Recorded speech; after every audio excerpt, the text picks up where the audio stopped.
Então aqui a gente vai passar por um. A gente viu o funcional de primeira ordem, que seria a barrinha, o funcional dependia de U e de 1'. Vimos o funcional com derivadas de ordem superior, que seria a viga, que dependia de V e V2'. Agora a gente vai ver funcionais com múltiplos campos, ou seja, quando a gente tem que aproximar mais de uma função ao mesmo tempo, que vai nos ser útil no caso da viga de Timoshenko.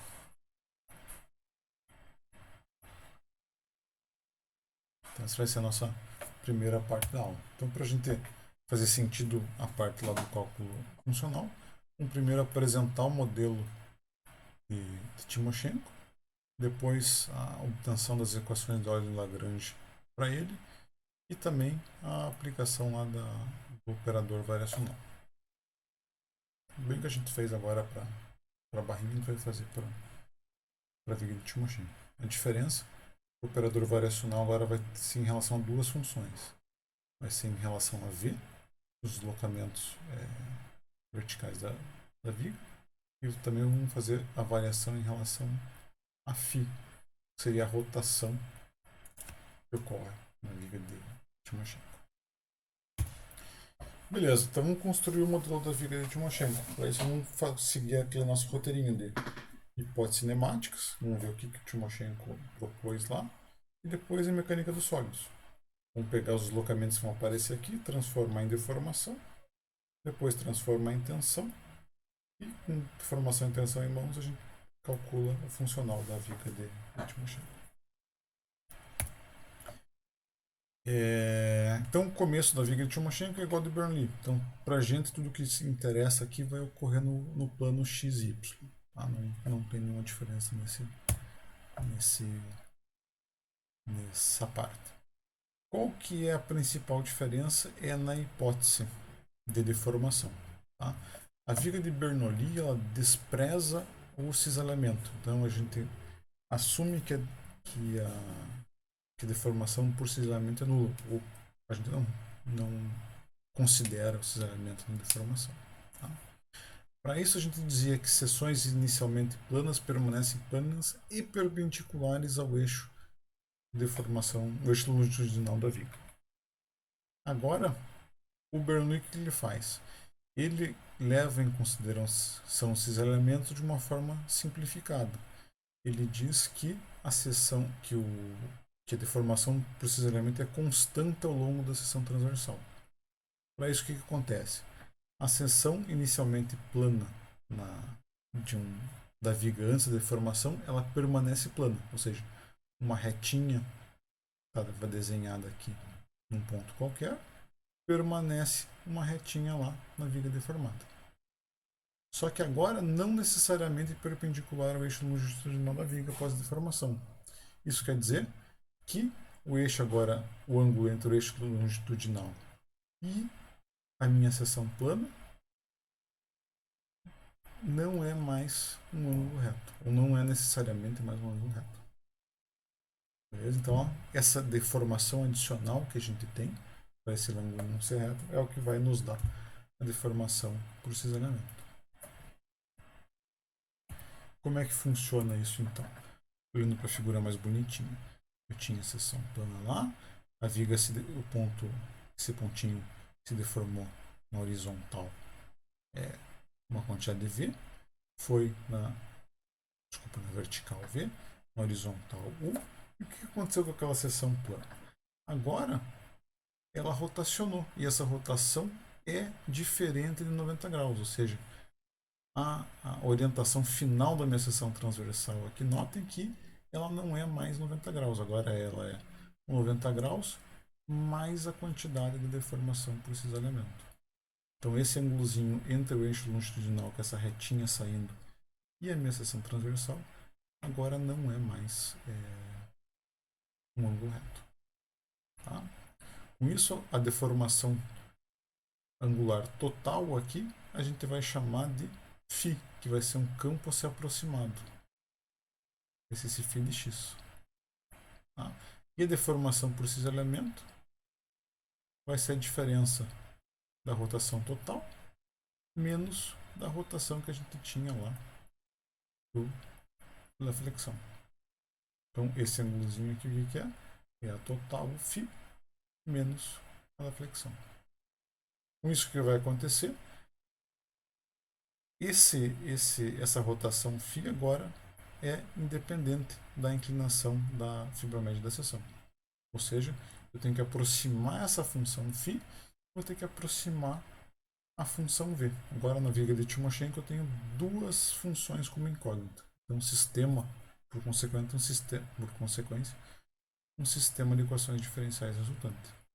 Então, a rotação e o deslocamento vertical vão ser as funções a serem calculadas.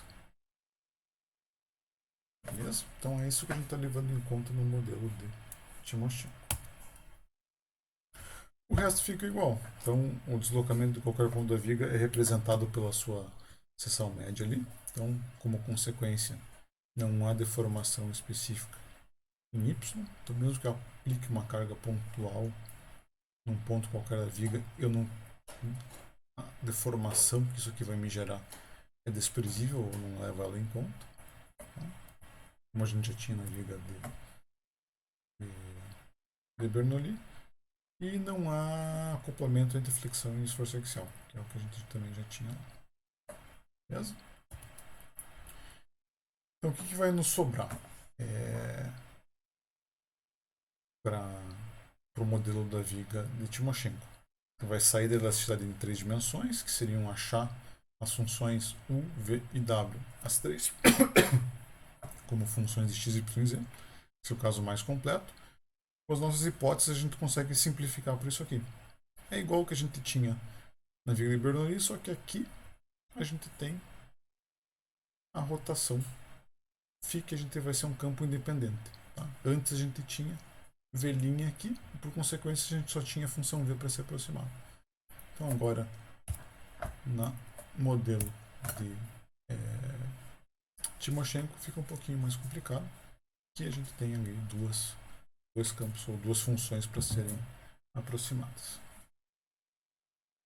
Beleza? Então, com a hipótese cinemática definida, ou seja, essa hipótese que o Bernoulli e Timoshenko fez, a gente vai aplicar o que a gente conhece de mecânica dos sólidos para chegar no funcional da energia potencial do problema. Então, primeiro, a gente tem aqui os campos de deslocamento para serem aproximados, vão transformar esses caras em deformação. Então, o que vai sobrar dos 6 componentes de deformação do caso geral? O εx vai ser derivado de 1 em relação a x. Então, vou derivar esse cara em relação a x, vou ficar com menos y filinha. Esse bonitinho está aqui. Mais bonitinho. Derivada de epsilon em relação a y, derivada de v em relação a y. V não depende de y, é zero, também não tem. Está de acordo com a nossa hipótese. E deformação por cisalhamento é derivada de u em relação a y. Então, u em relação a y fica menos φ, mais derivada de v em relação a x. Fica, então, v'. Então, menos φ mais v', agora é diferente de zero. Tá? A gente voltar para a nossa figurinha, é o que nós tínhamos aqui. Deformação por cisalhamento é a diferença entre a total menos a pela rotação da flexão. Notem agora, tanto na marra como na viga de Bernoulli, a gente só tinha εx sobrando. Agora a gente tem εx e tem γxy. É o preço que a gente vai pagar por ter um modelo um pouco melhor. Vai ser aonde? Eu vou ter mais componentes de tensão, então eu vou ter a σx que eu já tinha e vou ter também agora a tal xy, que vai ser o módulo de elasticidade transversal vezes a deformação γxy. Onde que isso vai me custar caro? Na hora de calcular a energia potencial total, mais especificamente a energia de deformação. Então lembrando que a gente tinha aqueles 6 termos e antes só sobrava o primeiro. Agora vai sobrar o primeiro e o terceiro. Então, essa aqui vai ser a expressão geral. O que eu vou fazer? Substituir nela as nossas quantidades de sigma x, epsilon x e tal e gama xy. Tá? Então, o que eu vou ter? Sigma x é dado por esse cara, epsilon x é dado por esse cara.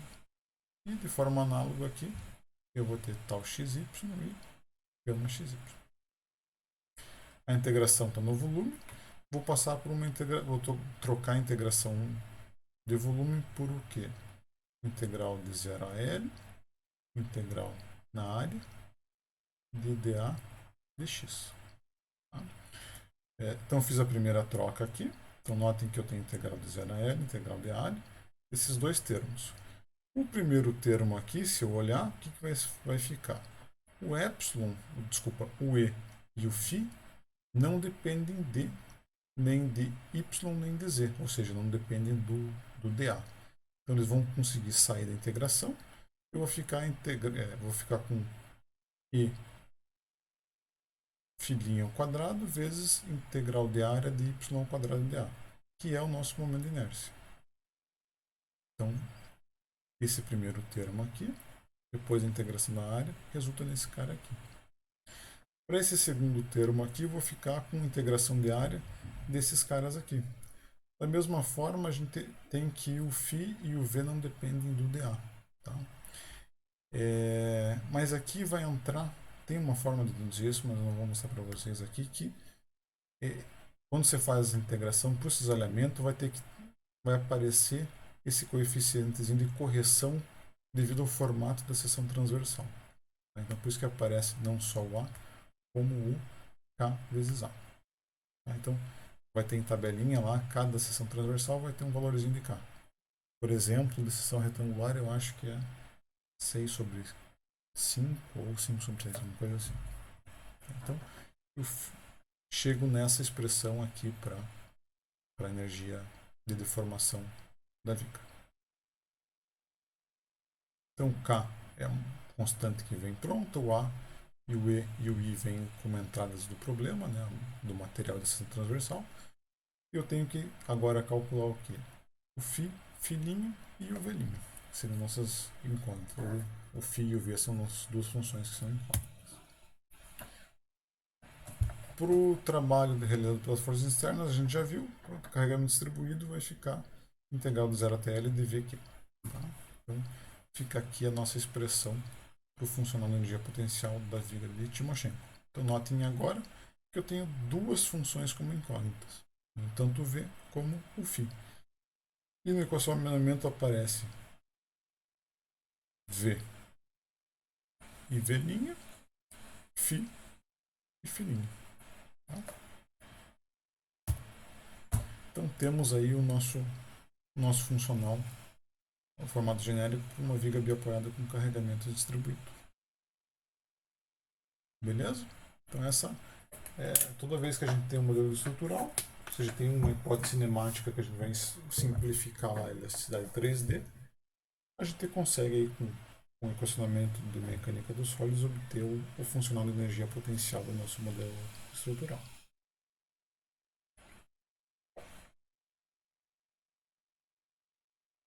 O que tem de diferente aqui desse problema para aplicação do operador variacional em relação à da barra ou da viga de Bernoulli? É que agora a gente tem mais de um campo a se aproximado. A gente tem o campo V, que é o deslocamento vertical de qualquer ponto, a linha elástica lá da viga, e a gente tem agora o campo de rotação, que é independente, tá? Independente de V. Eu também tenho que calcular essa segunda função. Com isso, para aplicar o operador variacional para achar as condições de contorno lá, e principalmente a equação diferencial, a gente vai ter que fazer a variação em relação a cada campo ser nula. Então, a variação do meu funcional em relação a V tem que ser igual a zero, e a variação do meu funcional em relação a φ também tem que ser igual a zero. Beleza? Então, como é que a gente aplica esses caras? Eles vão ser aplicados de forma, ou seja, a variação V vai variação em relação a V vai somente afetar os termos que contêm V ou suas derivadas. Tá? Então, por exemplo, aqui vamos começar com variação do funcional em relação a V. Então, variação do funcional igual. Desculpa, variação da integral igual à integral da variação. Propriedade distributiva, apliquei. O que vai acontecer aqui? Variação em relação a V do primeiro termo, ele não contém V. Então, ele vai desaparecer. Vai sobrar aqui a variação do segundo termo, que é o que está escrito aqui. Vai ficar variação em relação a V de menos φ mais V' ao quadrado, menos Q vezes variação de V em relação a V. Não usar esse termo. Aplicando lá aquele regrinha da variação de uma função elevada a n, eu chego nesse termozinho aqui. Tá? Vai descer o 2, vai cortar com o 2 de baixo, vai ficar KAG, parênteses no que tem dentro, menos φ mais V', vezes a variação de V' em relação a V. Beleza? Chegou aqui que eu vou fazer? Vou dizer que esse cara é igual a zero e vou trocar lá a variação de V' em relação a V é igual a lambda neta V' e variação de V em relação a V é igual a lambda neta V. Então, substituindo esses caras, vou substituir esse cara aqui e esse cara lá.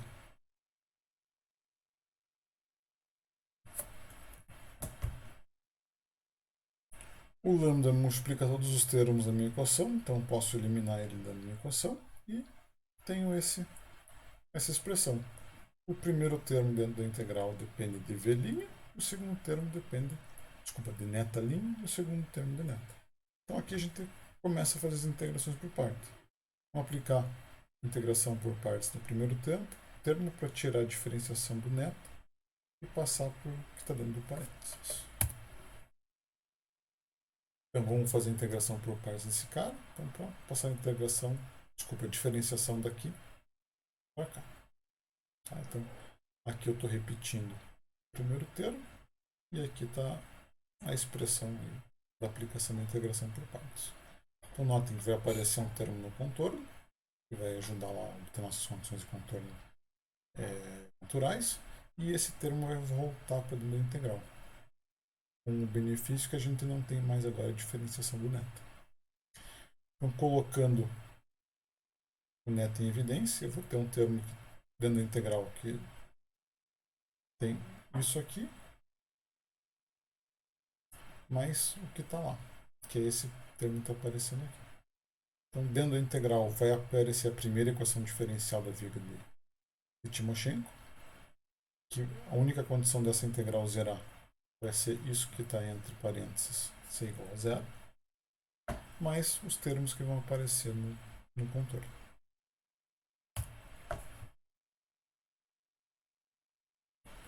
Primeiro termo nos aponta então a primeira equação diferencial da viga de Timoshenko. Notem que a gente tem dois campos a serem aproximados e a gente tem que ter duas equações para conseguir aproximar. Então, da primeira condição, da primeira variação de π em relação a v igual a zero, eu tiro a primeira equação diferencial e me aparecem aqui duas condições de contorno. Tá? Essas condições de contorno dizem respeito à neta de v, tá? Avaliada em L e zero. Então, o que acontece com neta de v em zero em L? Neta de v seriam as perturbações da função v. Só que v igual a zero é zero e v em L também é nulo devido às condições de apoio. Então, se eu tenho condição de contorno essencial prescrita, o meu neta nesses pontos tem que ser nulo. Então, neta de v em zero em L tem que ser nulo.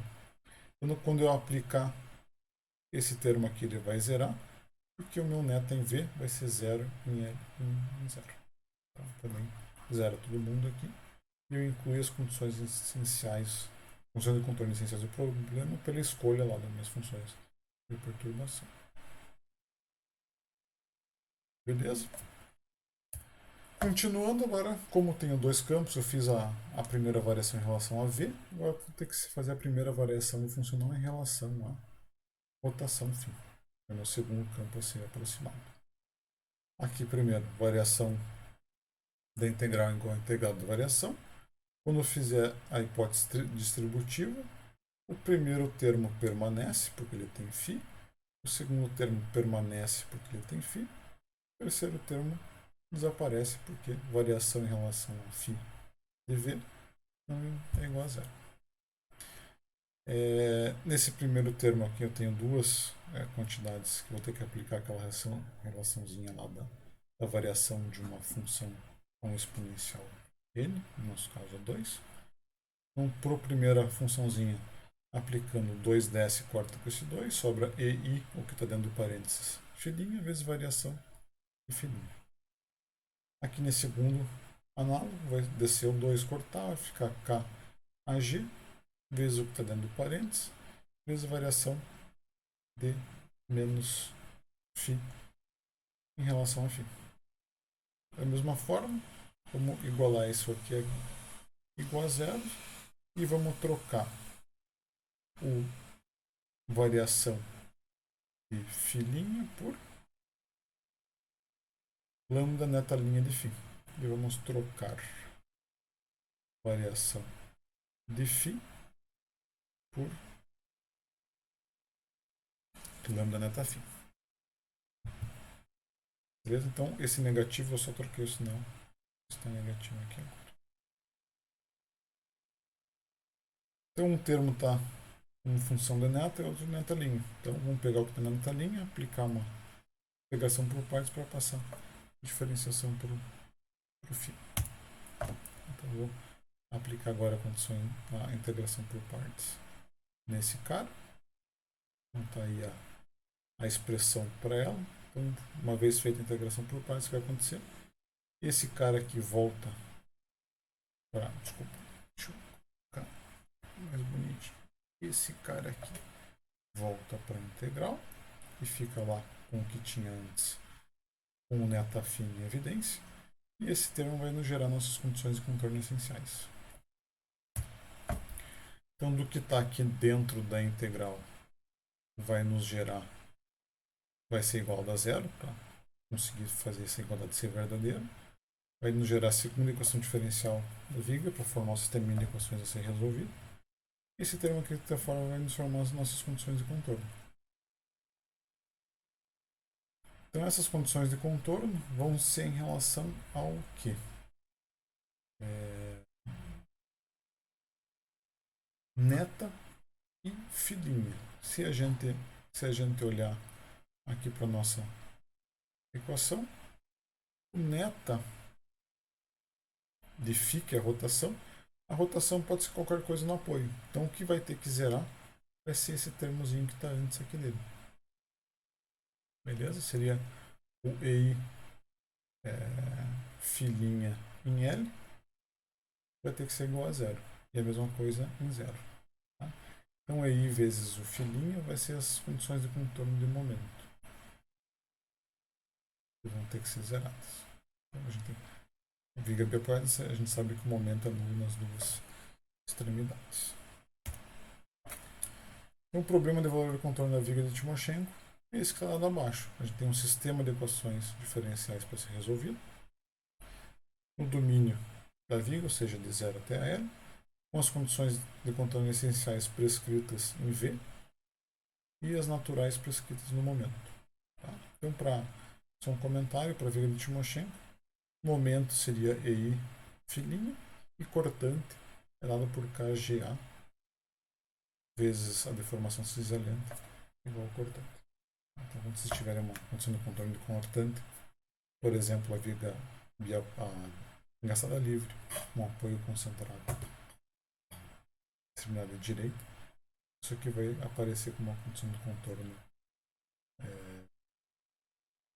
natural.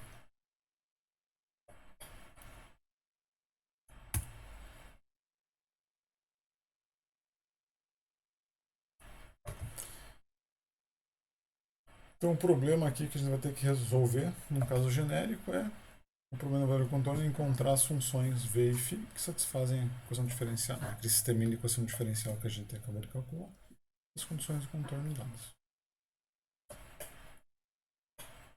Perguntinhas, dúvidas, pessoal? Se em vez de uma viga biapoiada ela fosse encaixada nos dois pontos, aí o momento não seria nulo a condição do contorno seria que a rotação, tanto em 0 quanto em L, seria igual a zero, certo? Perfeito. A gente teria daí quatro condições de contorno essenciais no problema. Duas em V e duas em rotação.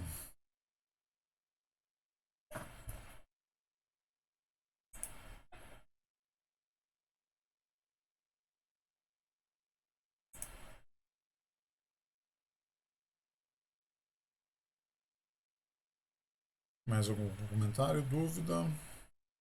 Perguntinha?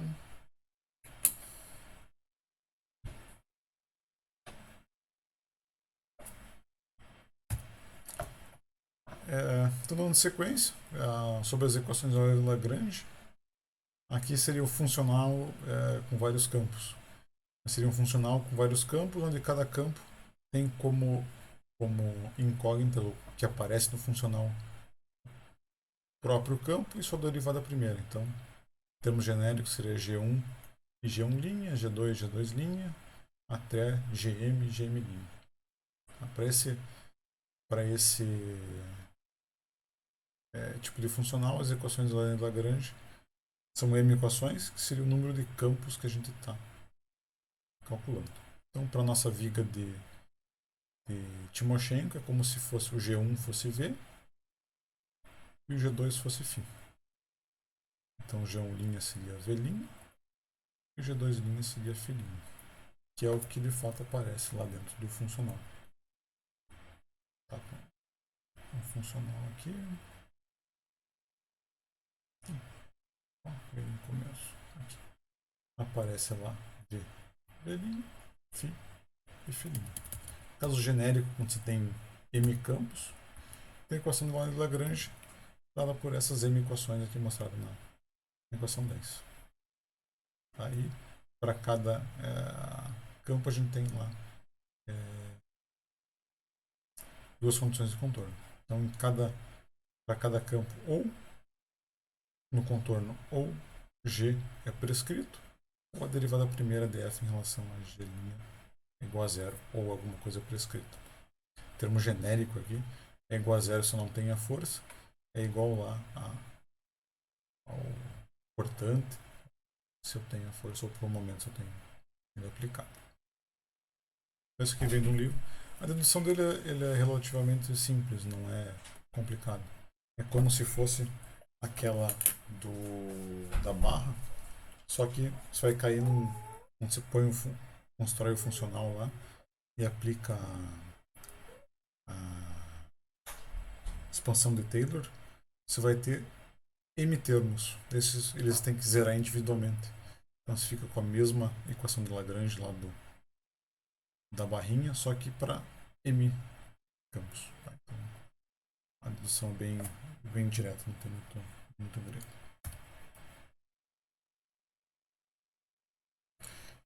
Aplicando aqui então na viga de Timoshenko, vamos pegar o funcional e aplicar a equação de Lagrange. Tá? Então vamos chegar naquele sistema de equações que a gente tinha agora há pouco.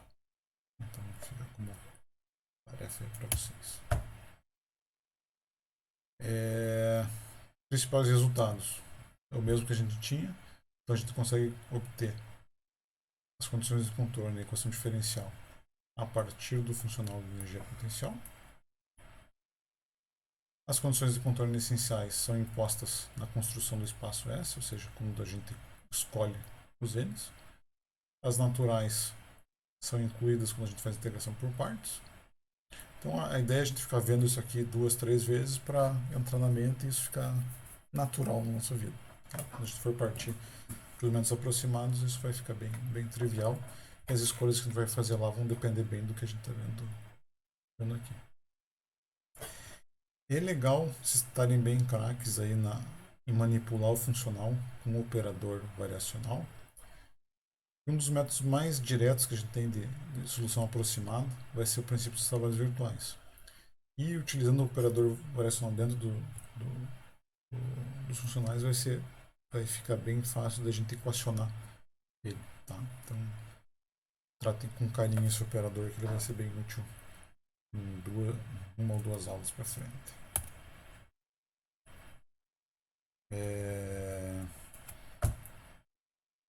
Tarefa, então, obter as equações da Lagrange para a viga. Acho que não tem muito grilo. E utilizando o operador variacional, obter as condições de contorno e as equações diferenciais para esse caso aqui que a gente não viu ainda. Então, a diferença é que o funcional vai incluir também o F e o M. Tem só cuidar um pouquinho na hora de gerar as condições de contorno naturais. Esse é naturais o problema. As duas essenciais vão estar aqui, as duas naturais vão estar em x igual a L.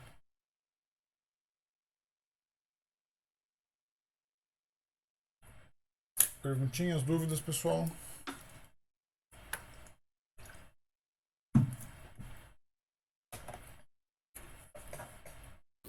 Eu tenho uma dúvida, mas é de uma tarefa da aula 1, pode ser?